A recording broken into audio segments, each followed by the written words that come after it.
Joining me today is Leidy Klotz, author of In a Good Place: How the Spaces Where We Live, Work, and Play Can Help Us Thrive. From thoughtfully designed college campuses that encourage lifelong connections to workplace environments that can subtly undermine autonomy, the spaces we inhabit have a profound impact on our behavior. Yet this influence is often overlooked in traditional self-improvement advice.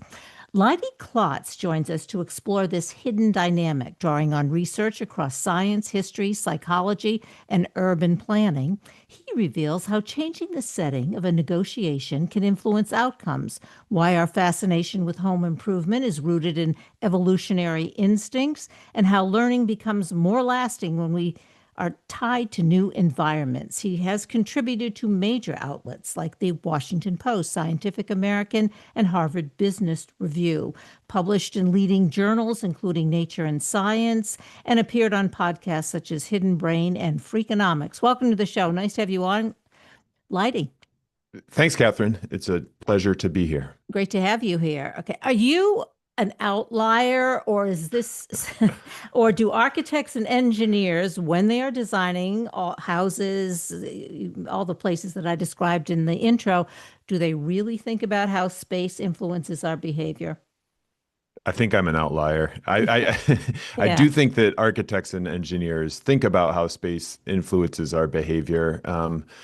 But I think that the being able to rigorously draw on psychology and behavioral science and some of the other areas that you mentioned in the intro is relatively new, and it's not purposely ignored. It's just not prioritized to the extent that I think it could be. And then the other piece of it is I think that there's a lot of this isn't about the architects and engineers designing, it's about the people using this space. And I certainly think people using this space can get more out of it with a different lens or with a new lens.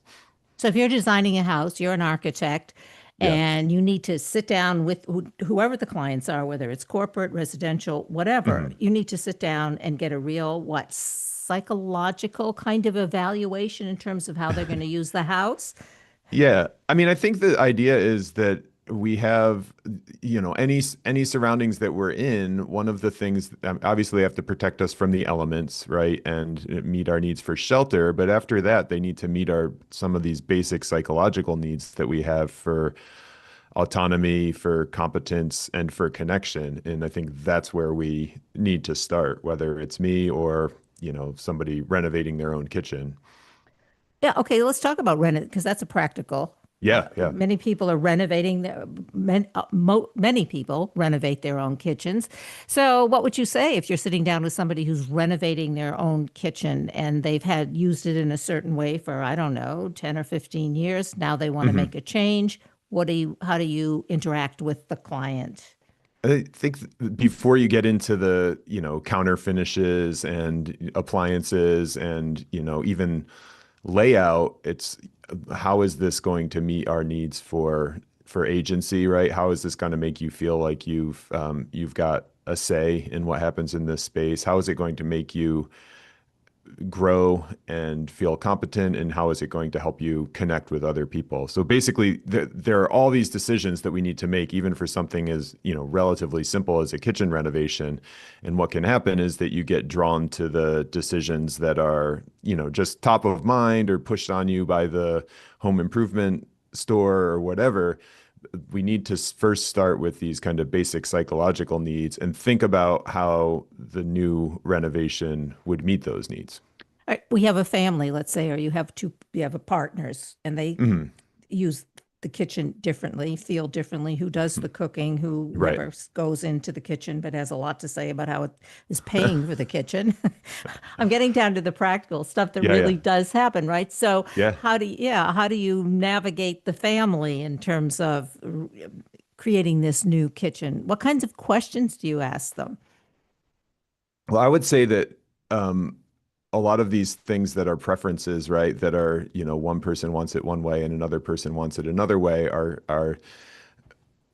at the more granular level of how you would want this space designed. But both people want to have agency. Both people are going to feel better if if their needs for connection are met, and both people are going to feel better if they can grow in the space. Yeah. So I would just, again, like kind of understanding what both people want and why around those things. And I mean, and this is important, right? Because this space is going to be sending those messages and making people feel a certain way for as long as it's there. Yeah. I mean, I got divorced renovating a kitchen, so I'm Did you? yeah, What well, was the it what was was the sticking point? Maybe I can help with that. well, it's Yeah. over. It's a long Yeah. time ago. Okay, so I found somebody else who likes to renovate the kitchen in the same way as I do. So it's fine now. But yeah, I mean, spaces. Let's talk about different kinds of now I think one of the things that's popular or in architecture anyway are building spaces for intergenerational families. That's Hmm. kind of a new trend. Hmm. And that's very different than just mom and dad and the empty nest and that kind of thing, right? So yeah. Yeah, 100%. And that goes to that like basic need for connection, right? And you see that's such a great example of how the way you design the space has a tremendous impact on how people live, right? And Yeah. what the family values are. And not only what's cool about the example is number one, it makes it easier for that family to live in the intergenerational way, but it also like sends this signal that intergenerational living as is a thing that you could do, right? Anybody who sees that is now like, oh, this is an option for my family, and why isn't my house designed in this way? And so like our spaces are always sending messages. We could go back. Sometimes the messages aren't as positive, right? Like going back to the kitchen renovation example, the Yeah. my house one that I talk about in the book, it's a old Cape Cod, so it was built right after World War II, and the unfortunately the traditional family roles then were that the woman was supposed to like be in the kitchen doing the cooking, but also be out of sight, right? So like Yeah. all of the preparation could happen there. The food could be brought out, and then the people, everybody else would be sitting around the table enjoying it. And then everything would go back in afterwards where the mess was and the woman was cleaning up. So in this, this totally outdated family dynamic is like literally built into the design of the house because the kitchen is sealed off. So I just, and then the multi-generational living is also sending a message about how we should live and what the roles should be, and a more positive one. So these spaces are like they advertise our values and they never turn off. It's a tremendous opportunity. Yeah, it evolves. I travel a lot with intergenerational with grandchildren and kids and stuff, and I've noticed that at many resorts now they have a kids pool and a grown-up pool, which they Uh-huh. because grown-ups don't want to be with kids necessarily, and families want to be together, and it's a trend. I mean, that's more, I guess, that's in the travel industry, the corporate area, but Mhm. yeah, but it's changed. Yeah. Well, and I think it's, again, it's sending a signal about what's valued here. I've been invited to some places where they're like, yeah, yeah, come here and you can stay for free. And I'm like, well, can we bring kids? And no, Yeah, it's like, right. well, I'm not going, right? It's like, so, and if the kids are in a different pool, that sends one message about, kind of their role and how they're accepted or not. Yeah. Yeah. Let's talk about changing spaces because people's Hmm. lives change. Obviously we've touched on it, but even I mean, people's spaces change or cannot change. Like Hmm. after a trauma, a divorce, a death, financial ruin, kids move out, Yeah. those are like the things that happen in all our lives. And so our spaces, do they remain the same? Do they change? How does that work? I just say like moving spaces is a tremendous growth experience and opportunity. I looking out the window of my office right now at the college students going by, and it just is remarkable to me how much growth there is in like the first year that students come to college. And when I think back to my first year at college, and so much of that is you know, you'd like to take credit as professors, but they've been taking classes all along. What's new here is that they're like figuring out how to navigate a new living situation and new surroundings. And that's positive, right? That's positive growth. The problem is when it can also be so overwhelming that you don't actually grow. You just like kind of retreat more into yourself. And I think that's how we should think about it when moving spaces or changing our spaces or just moving among the spaces to which we have access in other life events, right? Is like how do you put yourself out of your comfort zone in a healthy way, right? That expands kind of what you feel confident navigating, but not so far out of it that it is, you know, there's research that shows, you know, what are the life events that have the biggest impact on you, and moving is like right up there with divorce and Yeah. switching jobs and things like Financial that. So ruin. financial ruin. So it can have a negative impact, but it can also have a positive impact. And I think part of it is like a lot of that is like how do you keep it in the zone which you're able to like comfortably not or which you're able to handle and then adapt to. So let's talk about those specifically. Let's talk about you pick the trauma, like Hmm. something that it could be so many things, and like, and you're living in a house, you're going to stay in the house, but you need to make a change. Um, I've given I mean, after my father died, my Hmm. mother, and after her second husband died, she always changed things around, not dramatic as you're talking about, but just in little but important ways to her to make the environment different. And that was healthy for her. That's one Hmm. example. She Yeah, didn't, that's yeah, she didn't move out of the house or buy a new house, but that was her way of coping, one of her ways of coping.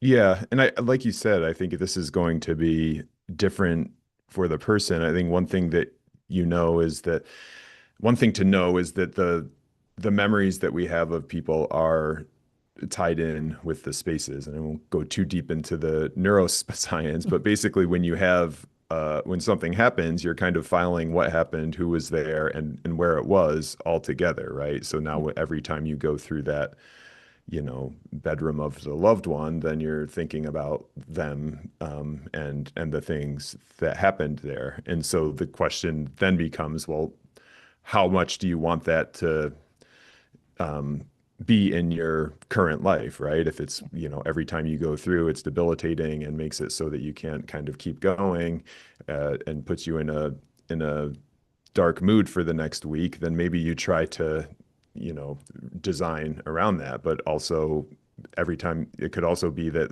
every time you see that, it reminds you of the happy times with this person and makes you feel good and brings back these, bittersweet, but still have an element of sweetness to them memories, then you'd want to keep that part. So I think again, the thing is being intentional about it and realizing that the memories are tied in with the spaces. But I'll also say that it doesn't need to be the exact same space, right? So my grandmother, she passed away at 100 years old. And every time I'm on a screened porch and like the screened porch door slams, I think of my grandmother. And it's just like that. We had so much time together, like talking. She talked to me about the Boston Red Sox and the Boston Celtics and, have tea out on her screened porch. And now every situation that's anything close to that is an opportunity to remember her and remember her fondly. So I think recognizing how that's working and then kind of putting those elements into your life so that these people are still with you in the ways that you want them to be. Now, and Leidy, your daughter Josie, because you talk about this, you Yeah. talk about her in the book, and she died at age 4 in Hmm. 2023. Yeah. So, and how have you, in terms of you talking about your grandmother in the space and sitting out on the Yeah. porch, et cetera, how does that, it would seem to me it would be different for Josie. Yeah, 100%. I mean, there's when a 4-year-old dies and that's just, I mean, that's Yeah, yeah, there's no way to fix that with right. space, right? Yeah. But one thing thinking about her and thinking about what to do in the aftermath of her death is, how do you keep her spirit alive in the world? And like one way is just through the stories of her, which, I'm fortunate to be able to tell with the platform that I have, and like being able to talk about her stories in the book. And I can tell you one that's space related. We would walk, Josie and I, between our house and the pond on campus. And just, her brother might be fishing over there. We'd go over and look for frogs or throw rocks in. It was basically just an excuse to go on an adventure together. And she would always go different ways.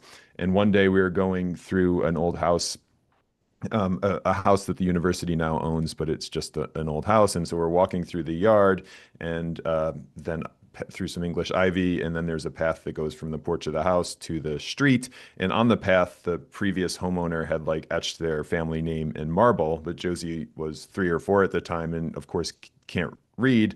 So she says, "That says Josie's Way." And it was like, that was such a perfect encapsulation of her personality, where just like free roaming through the world, but also like totally confident to be able to just take over a path and name it after herself. And I think she kind of knew the double meaning of like, you could name that, but that was also her way of being in the world. One of the things that we've done is we made a Josie's Way next to the best playground in town, and it's like a hiking trail for 4-year-olds. It's only about a quarter mile long, but they get a sense of accomplishment from doing it, and it makes me feel like this is putting Josie's spirit into the world. And when I go there, I was there. It was right at the end of winter, and there was the snow was still melting, so there was ice on the trail, and some kids had hiked to the bottom of it, and we're standing down there, and the two moms were waiting at the top, and eventually the mom said, "All right, guys, it's time to go." And the kids looked at each other and then just kind of waited a second. And one of the kids then looks back up at the mom and says, "We're not coming." And I was like, that's what better example of like putting Josie's spirit into the world. So we've just tried to think about, using the space as one of the ways to keep her contributions going. Again, it hasn't, certainly hasn't fixed anything, No. but it's Part of yeah, the healing, and she's there with you, but she's there with everyone else too. exactly. Yeah. Yeah. And I She's think part of their that's, lives, part of those yeah, kids' lives. yeah, Yeah. yeah, Now I want to talk about because you talk this. I think this is also a really critical point that you make in the book, that architecture can be propaganda. Now, yeah. so let's talk about that and Trump Mhm. and his, building. I don't. He has gold all over, I guess, the White House and his big ballroom. And anyway, Yeah. so yeah, how does that work? How can architecture be propaganda? Well, and it has been since the beginning of time, right? I mean, the Egyptians building pyramids. I think it was the Mesopotamians where the rulers would like etch their names on the individual blocks, because then the next ruler came and like deconstructed the big things that they built, their name would still be on the things. So again, like people are trying to, the architecture around us are ideas made physical, and people have used that. Hitler, the Autobahn is like a expression of German efficiency, right? And Right. Mussolini carved out boulevards in Rome to kind of harken back to Roman imperialism. And yeah, like up to the modern day, like renaming the Kennedy Center or doing something to the White House ballroom, and those are all grand gestures, but I think, and not all of us are in positions where we can do something like that, but if you make a playground in your neighborhood, you're sending a signal about how kids fit in there. Like we talked about the kitchen renovations before, right? If you Yeah. renovate your kitchen to be more open, I mean, it might not be the main reason you do it, but it's a small blow to the patriarchy, right? Where you're saying like, no, this is, anybody can do this work. So yeah, spaces are propaganda that never turns off, and certainly the Trump's trying to use it, and people have used it for as long as there's been physical building. Yeah. I think churches are an example of that, aren't they? These beautiful big edifices, churches. Yeah, Yeah. 100%. And again, they can send very different signals, right? Sometimes they can make you feel like you're welcome, even if Yeah. you're not like kind of that religion. Sometimes they can make you feel like you're out of sorts if you don't know what's going on. So yeah, that's a great example. And churches, one of the things that spaces can do is give us these awe experiences, right? Like make us feel like we're in the presence of something greater than us. And that's a really priceless feeling. And if churches do that, or even just big buildings or a screened porch, that's one of the great things that we can get from our surroundings. And let's go on to next because we want to talk about, I think you just libraries and books and the Mhm. impact and that has on us as a culture. Yeah. I mean, the one of the examples I use is just how the organization, like how the ideas are organized in the space, kind of then goes into our brain that this is how the ideas should be organized, right? So just the fact that, back to your beginning question about are you an outlier? It's like the reason I'm an outlier is because As you not read, because I'm thanks. probably. That's unfortunately that's true, True. but also that the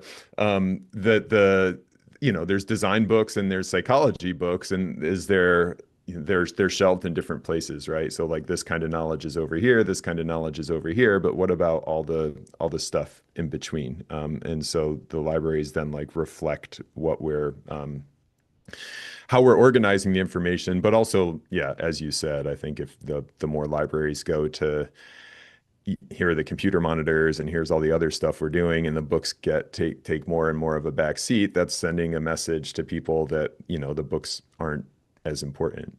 And I think libraries, talking about trends, libraries are trending, I think, in a positive directions. They become like communities where people of all generations, different ages can come to read. If Hmm. we hope people will continue to read, not just be on their screens. I think you discuss that in the book too.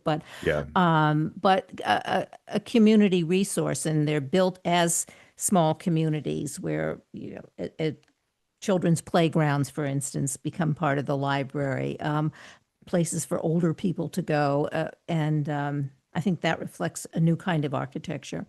Yeah, 100%. And again, this sends, when you're traveling, this is a thing that you notice, right? Where it's Yeah. like, oh, the library here is better. And that sends a message about how this community thinks about community, right? So again, it's you're doing something for the people there, but you're also kind of spreading this larger value that's positive. What about the architecture of a university? Now you're at U. Are you at UVA? UVA, yeah. Yeah. So I mean, great examples of architecture. I think yeah, it totally matters. So the obviously you can look at like what architectural style is it. I don't think that is the first thing to start with, right? I mean, Jefferson's architecture here is, it's unique, but it's also like he got it from Europe. And I think more is like how is